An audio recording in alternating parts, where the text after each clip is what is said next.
Assalamualaikum. Selamat pagi anak-anak hebat kelas 4. Bagaimanakah kabar kalian hari ini? Nah, semuanya semoga dalam keadaan yang sehat ya. Terjauhkan dari virus yang sekarang sedang merajalela di bumi tercinta kita. Amin.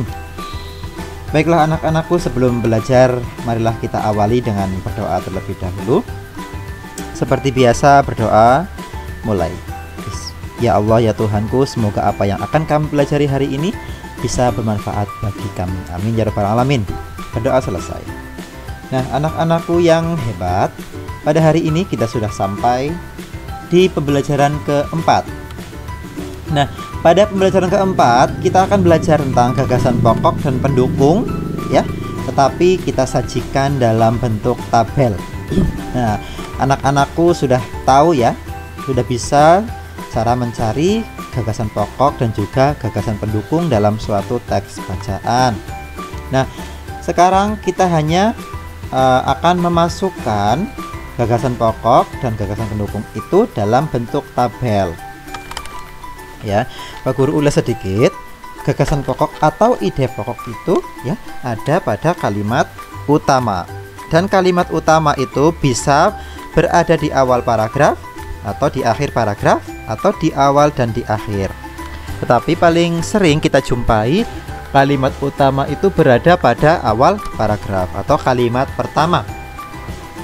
Dan gagasan pokok atau ide pokok itu bisa persis seperti kalimat utama atau merupakan inti ya dari kalimat utama tersebut. Sedangkan gagasan pendukung berarti ya kalimat yang lainnya selain gagasan pokok. Gagasan pokok dan gagasan pendukung dibuat dalam bentuk tabel itu untuk apa? Supaya mempermudah dalam memahami suatu teks ya, mempermudah dan memahami suatu teks. Sebagai contoh, paragraf 1, gelar budaya di sekolah. Gagasan pokoknya yang warna biru ya. Keragaman tidak hanya terdapat di lingkungan masyarakat, tetapi juga di lingkungan sekolah. Itu gagasan pokoknya kalimat 1. Berarti kalimat yang lain merupakan gagasan pendukung ya. Para siswa di sekolah Udin terdiri atas berbagai suku bangsa. Mereka berasal dari berbagai daerah di Indonesia. Ada siswa yang berasal dari Sumatera ya, ada siswa yang berasal dari Jawa, ada siswa yang berasal dari Kalimantan, Sulawesi, Nusa Tenggara, Papua, dan sebagainya.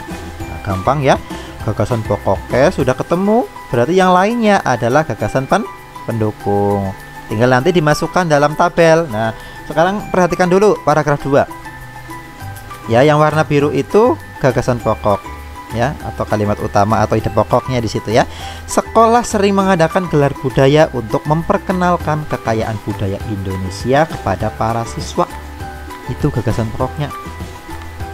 Yang lain berarti gagasan pendukung. Misalnya gelar pakaian daerah, gelar makanan tradisional, dan gelar musik tradisional. Pada saat gelar pakaian daerah, para siswa mengenakan pakaian daerah ke sekolah. Pada saat gelar makanan tradisional, para siswa membawa contoh makanan tradisional ke sekolah. Pada saat gelar musik tradisional, para siswa mengadakan pertunjukan musik daerah. Nah ya, sudah ada gagasan pokok dan gagasan pendukungnya ya. Kita lihat dulu ada berapa kalimat. Gagasan pokok tentu hanya ada satu kalimat. Gagasan pendukungnya berapa ini kalimatnya? 1, dilihat tanda titiknya ya.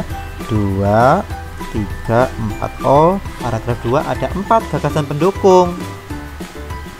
Nah, paragraf 1 dan 2 itu kita sajikan dalam bentuk tabel seperti ini. Nah, ya, contohnya dalam bentuk tabel seperti ini. Paragraf 1, paragraf 2. Paragraf 1 gagasan pokoknya keragaman di lingkungan sekolah. Paragraf 2 ide pokoknya apa? Gelar budaya di sekolah Udin. Loh kok pendek sekali? Iya, ya. Kita ringkas tadi ini ya, diringkas intinya saja ya. Jadi apa tadi? Paragraf 2, gelar budaya di sekolah Udin ya. Paragraf apa?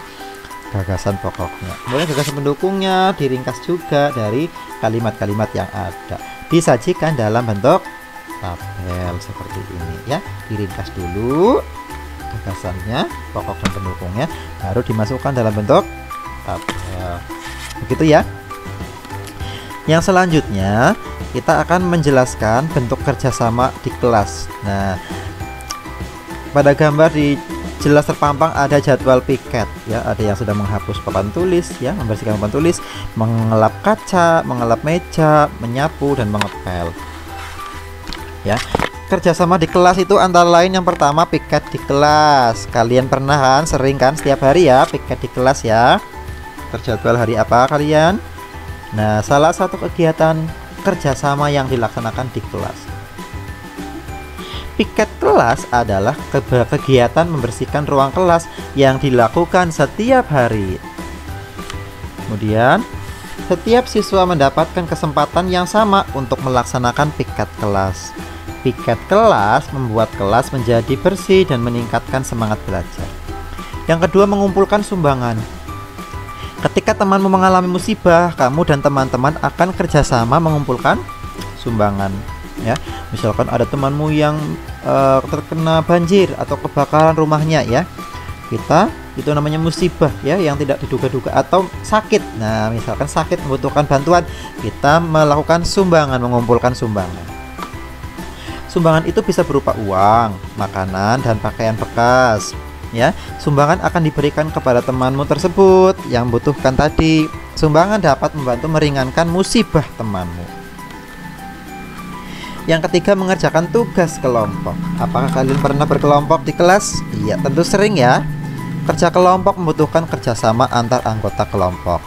Suatu pekerjaan yang dikerjakan bersama akan cepat selesai dan lebih ringan tentu saja ya.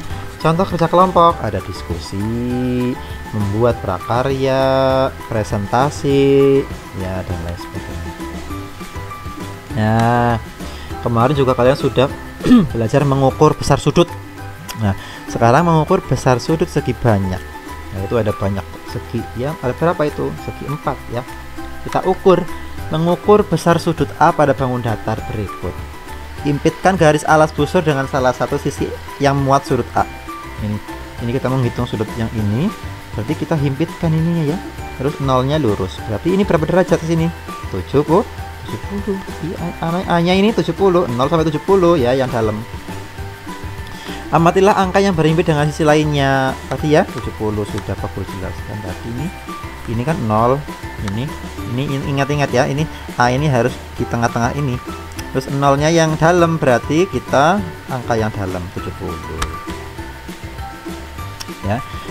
Terus sudut B gimana cara mengukurnya? Sama, berhimpit juga. Sudut B ya, berhimpit.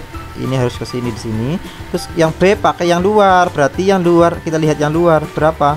Oh, 80 ya. 80. Oke. Berarti sudut B 80. Ini salah ini ya. Harusnya ini B, ini harusnya B 80 ya. Karena yang pakai yang angka luar. Oke. Begitu ya. Baiklah, tetap semangat belajar anak-anak kelas 4. Pak Guru akhiri ya. Wassalamualaikum warahmatullahi wabarakatuh.